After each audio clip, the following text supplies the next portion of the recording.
What's going on, guys? Excuse me. Lone Driver Mike again, bringing you another video. Guys, in this video, we're going to talk about what kind of apps you can use to make money. So I'm going to break it down by there are actually quite a few apps that you can actually get on and work and make money. So let's start with rideshare. So rideshare, you got Uber and Lyft. So that's basically where you like pick up people, drop them off. And I did that for a while. But with Uber and Lyft, they're always changing the rates, and sometimes people don't tip. And I mean, I used to do it back in the day, like a couple years back. The rates were good. I would make anywhere from like 300 to 400 a day. But that's in like 12 hours. And not only that, I had to actually drive to like the San Francisco area, Northern California, like Napa area, Sonoma, Palo Alto area, San Jose. So those areas were high paying. Once you get into the East Bay, which is like Oakland, for whatever reason, I'm not sure why, but they lowered the rates when you get to the East Bay. So when I used to go over there for Uber and Lyft, I would stick to like the peninsula, which consists of San Francisco, south of that, which is like Palo Alto, and then further south is like San Jose. San Jose is not bad either. I used to do airport runs for San Jose Airport and San Francisco, and those were pretty good hits because the rates were higher. And then once you go north, once you cross the Golden Gate Bridge, you get into like San Rafael and Petaluma over there, Santa Rosa, Napa. Those were high rates as well. And then once you get into like the wine season, which is like from the springtime all the way to like fall, a lot of people, they visit Napa to go taste the wine and eat at like the French Laundry. It's like a really fancy restaurant north of Napa, but it's basically the same general area because there's actually really no wines in Napa. You have to go north, a little bit north, and that's where all the wineries are at. So you can make some pretty decent money. So, you know, I would average about $350 a day. But like I said, I would have to literally drive like an hour and a half, sometimes just an hour. If I want to go to Napa, I would just drive an hour. And now with Napa, if I did Napa in the springtime or summertime or even early fall, I would literally only start at like 3.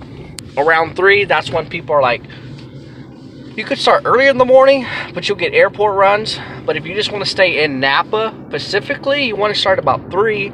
That's when people are like, you even have some people going to the wineries at 3 or 2:30, 3, going to the wineries and then hopping from winery to winery. But usually around 5, that's when the wineries close. So at that time, it usually peaks a little bit, which is kind of funny. But yeah, right around 5-ish. Even a little bit before. Sometimes it peaks up, doubles, maybe, you know, maybe the price might double or something, and people are trying to leave the wineries. And then sometimes from the wineries, they'll go straight to their hotel, so you'll drop them off there, or sometimes they'll go straight to dinner. So like literally from like 3 till like the end of the night, you'll be getting like a lot of rides, people going to wineries, people leaving the wineries, taking people back to the hotel. Every now and then you'll get an airport run, which is like very good. It's like over 100 miles from Napa to San Francisco Airport. So you can make like $150 just in one ride. That's pretty damn good. That's like half your money right there. Every once in a while. So Napa was cool, you know, when I used to go over there, you know, from like 3 till the end of the night. And then if it's a weekend, if it was a weekend, you'd have the bars are open, you know, and then they go till like 2 or 3 in the morning. So on a Friday and Saturday night, Napa, and like from Napa to Petaluma area, that area is like popping, you know what I'm saying? But during the winter time, Napa's kind of slow. So typically I would go to like Petaluma area, that area, you know, they got a lot of clubs and bars and stuff like that. I would do very decent there as well. So there's that there's that aspect of it. If you want to do rideshare, it can be good. Now there's a lot of new laws going on that you got to have a license and a business license, and certain cities, they require you to do this and that, and it costs extra money for the insurance, and I don't know. I mean, and then now I'm going to get into the whole food delivery gigs. Now that's what I do. That's what I've been doing recently, and I do pretty well. So I make anywhere from like $250, $250 to I made, the most I made is about $320. So that's the most I made in Sacramento, $320. So now you're thinking, well, Mike, that's less than what you made doing Uber and Lyft. But realize I had to put in more gas. I had to put in a lot more miles. I average like 100 miles a day here. Going to the Bay Area, driving back, that's literally 200 miles. And then to make my money, I'd have to drive at least 200 miles for that. So I would drive anywhere from 300, I mean, actually, it's more like 400 miles a day when I went to the Bay Area. I mean, I hit my goal. I hit 350 to 400 a day, but I put in more hours because it took an hour and a half to get there and an hour and a half back home. So, I mean, do you really want to make that little extra more money when I can do here all day and make 300? You know what I'm saying? So it's really up to you. Do you want to make that kind of money? And nowadays, I don't even know what the rates are. They lowered the rates, Uber and Lyft. So I personally don't even know, like, if they're even worth it anymore. Like, my car does qualify. The only thing I would need is the rideshare insurance, and I would need new tires. That's it.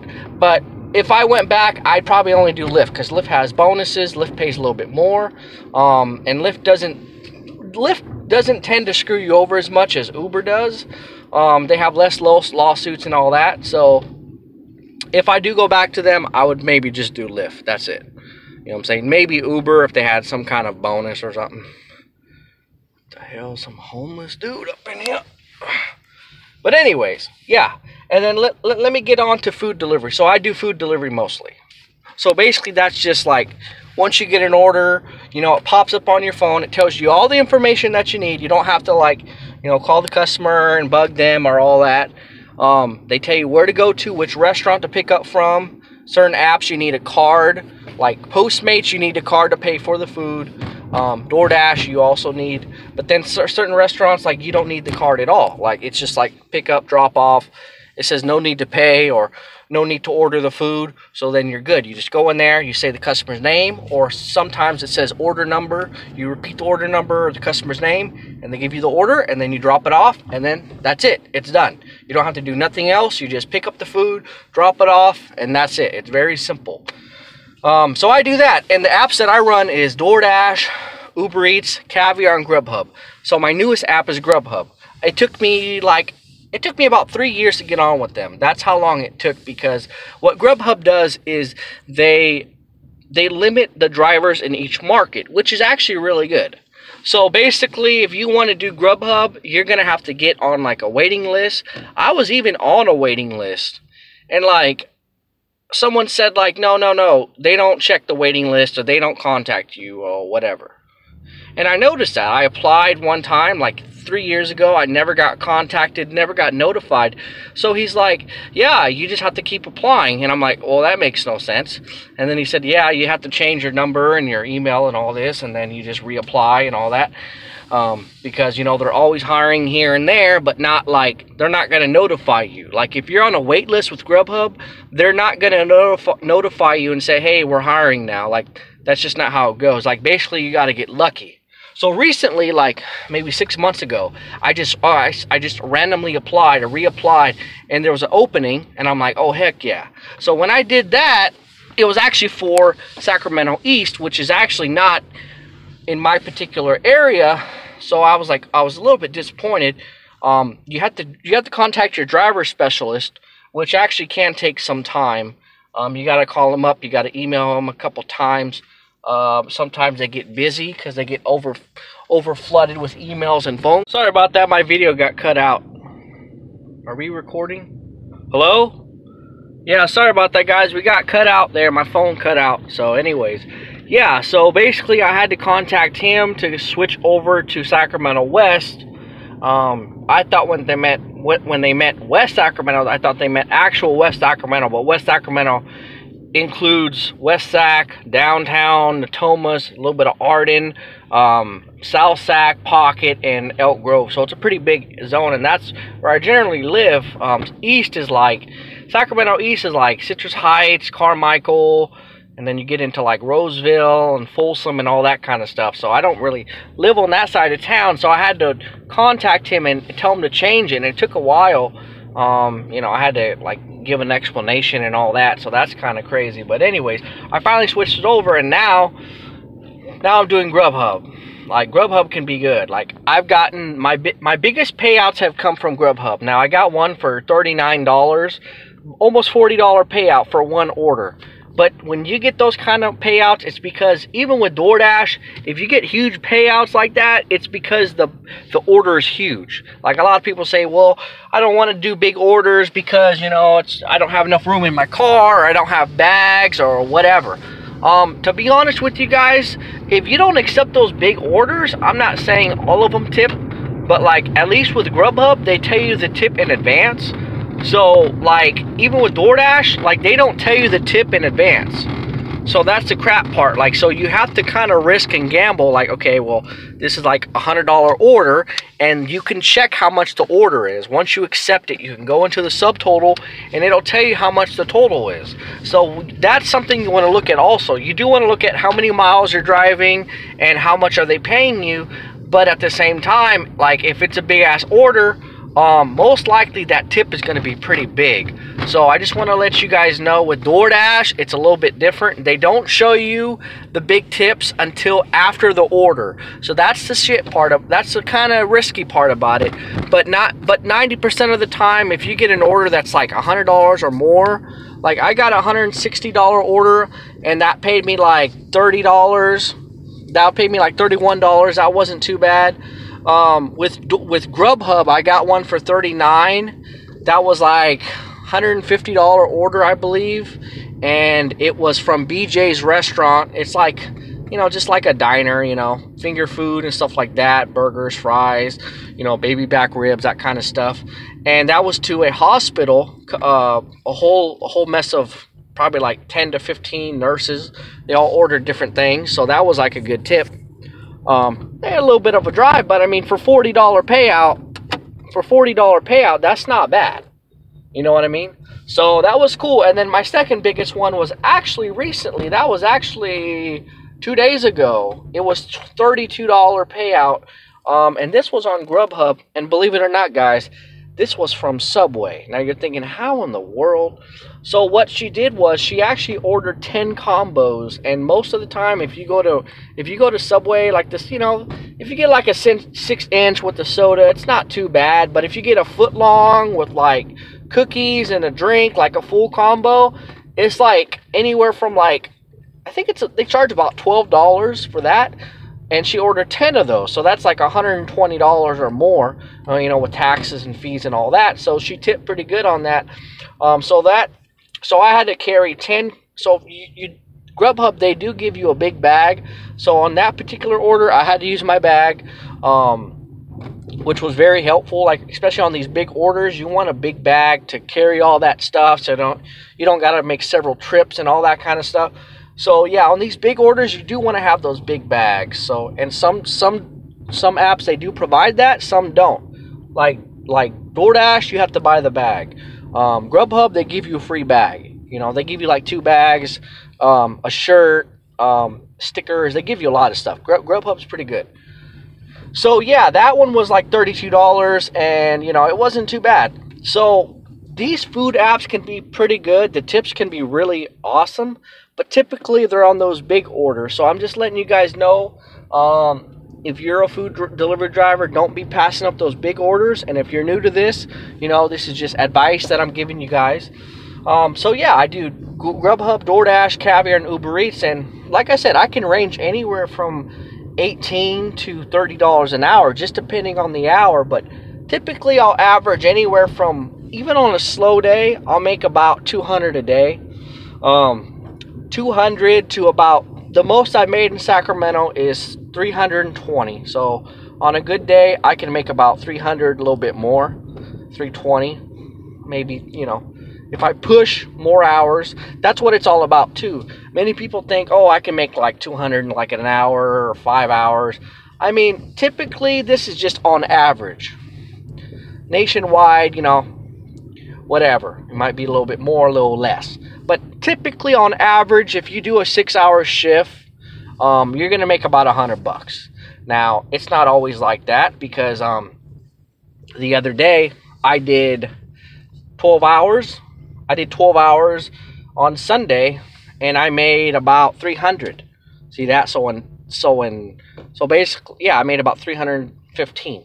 So actually in 6 hours I made about half of that, would have been about 150, 160. So it really just depends. But I'm just letting you guys know, on average, most of the time, if you're just having an average day, you'll make about $100 every 6 hours. So if you do 6 hours, let's say 11 to 5, you should make about 100. If you do 5 to 10 or 5 to 11 at night, you make about 100. So if you do about 11 a.m. to 11 p.m., you should clear about, so yeah guys, on average you're gonna make about $100 every 6 hours.